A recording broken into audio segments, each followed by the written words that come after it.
gabi po sa inyong lahat. Nung ako po ay nag-aaral sa seminaryo, nung ako po ay nasa college, kasama po sa aming subject, isa sa aming subject na pinag-aaralan na kailangan naming bumisita at mag-observe sa simbahan ng iba't ibang relihiyon na nakapaligid sa aming seminaryo.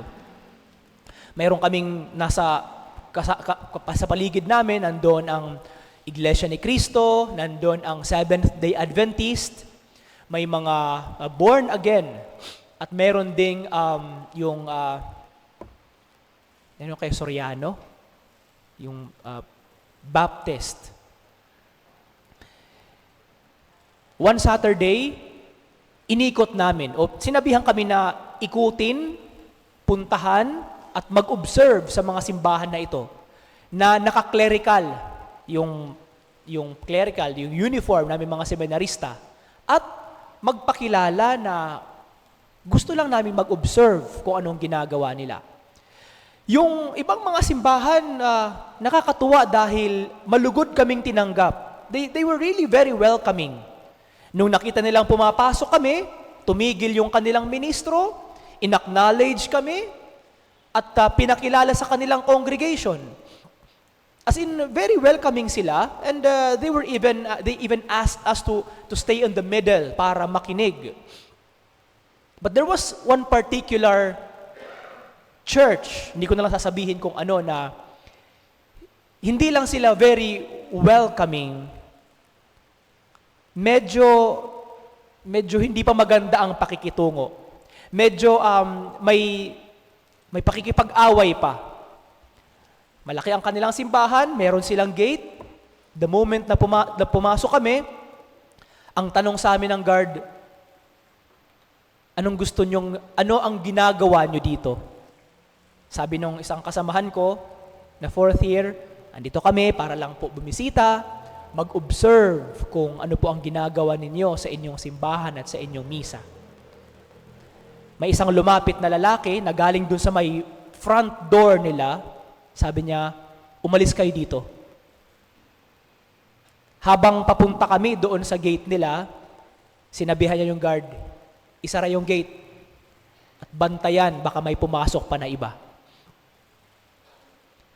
It was one example of a church that is not just very welcoming to people of other denominations, pero very exclusive sila.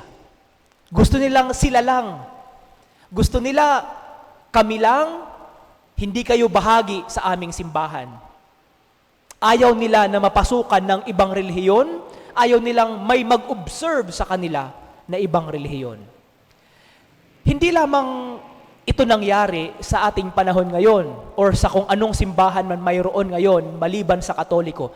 Nung unang mga Kristiyano rin, the first Christians, nung sisimulang umusbong pa lang ang relihiyong Kristyanismo, ganun din po ang mga unang Kristiyano. Lalo na yung mga Jewish Christians, yung mga Hudyo na na-convert sa pagiging Kristiyano. Para sa kanila, ang relihiyong Kristyanismo ay para lang sa ating mga Hudyo. Para lamang sa mga Hudyo. Only for the circumcised. Ibig sabihin, yung mga pagano, yung mga hentil, hindi sila pwedeng maging Kristiyano.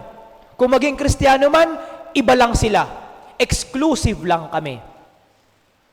And at one point, ito pa ang naging dahilan para magkaroon ng pag-aaway-away sa unang mga Kristiyano dahil si San Pablo, na tinatawag nating apostol ng mga hentil, ang kanyang mga hinihikaya sa simbahan na maging Kristiyano ay yung mga pagano, yung mga hentil, yung mga hindi naniniwala sa Diyos o naniniwala sa mga Diyos-Diyosan.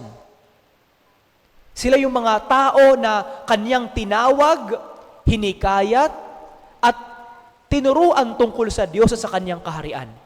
At ang mga taong ito, they were regarded by the Jewish Christians as people or Christians of lower nature.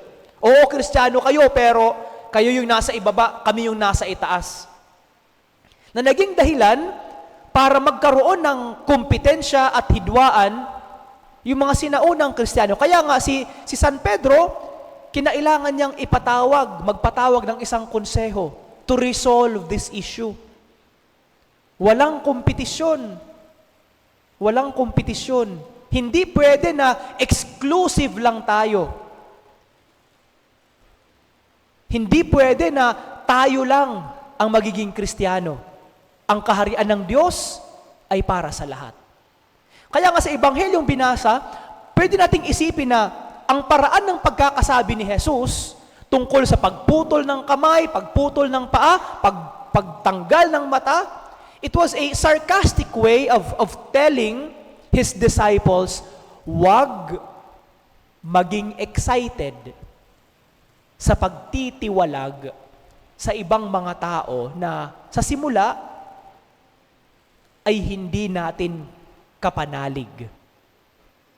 Parang yun ang sinasabi ni San Juan sa Ebanghelyo, sa simula ng Ebanghelyo. May nakita siyang isang tao na nagpapalayas ng demonyo na hindi naman nila kasamahan at pinigilan niya. Pinigilan niya dahil sabi niya, hindi naman natin siya kasama. Bakit siya magpapalayas ng demonyo? Gamit ang ngalan mo. At ano ang sagot ni Jesus? Anyone who is not against us is with us. Ang hindi naman kumakalaban sa atin ay kasama natin. Mas madali kasi para sa atin na makita kung ano ang kahinaan ng iba at kondenahin agad. It's always very easy for us to condemn other people. Napakadali. At yun nga ang mas gusto natin. Kung ano ang nakikitang mali sa iba, yun ang ating pinupuna. At sa ating pagpuna sa kanilang pagkakamali, gusto natin tamaan siya agad ng kidlat. Gusto nating mamatay siya agad. Gusto natin may mangyaring masama sa kanya. Buti na lang po, hindi tayo ang Diyos. Siguro kung tayo ang Diyos, magiging magulo ang mundo. Magiging magulo ang mundo. Buti na lang, hindi ganon mag-isip ang Diyos. Dahil ang Diyos, makita man niya ang pagkakamali ng tao, makita man niya ang kasalanan ng tao, hindi niya agad pinaparusahan. Alam man ng Diyos na yung tao kayang gumawa ng napakalaking kasalanan, pero hindi niya pinapatay, pinaparusahan agad. Binibigyan niya ng pagkakataon na magbago. Binibigyan niya ng pagkakataon na makita ang kanyang sariling pagkakamali at magbalik loob sa Kanya. Mga kapatid, isang magandang paalala sa atin ang Ebanghelyo ngayon para sa atin na mas madaling makita ang mali kaysa sa tama na ginagawa ng ating kapwa. Ang paalala sa atin ng Ebanghelyo, kung isinasarado natin ang ating sarili sa ibang mga tao, yun din ang panahon na ating itinataboy ang mga tao papalayo sa atin. And it's the same thing that happens sa ating simbahan. The moment na mas madali nating makita ang mali ng iba, at isinasara natin ang pintuan ng Diyos sa kanila, tinataboy natin sila papalayo sa Diyos at sa Kanyang simbahan. At para kay Jesus,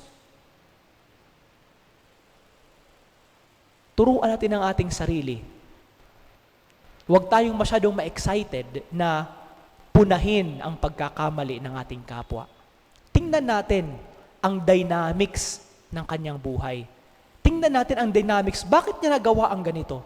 Ano kaya ang kanyang pinagdadaanan? Pwedeng ganon. Ano kaya ang kanyang pinagdadaanan? Bakit nasabi niya ang ganito? Nagawa niya ang ganito. Maging mas mapagmahal, maging mas maunawain tulad ng Diyos.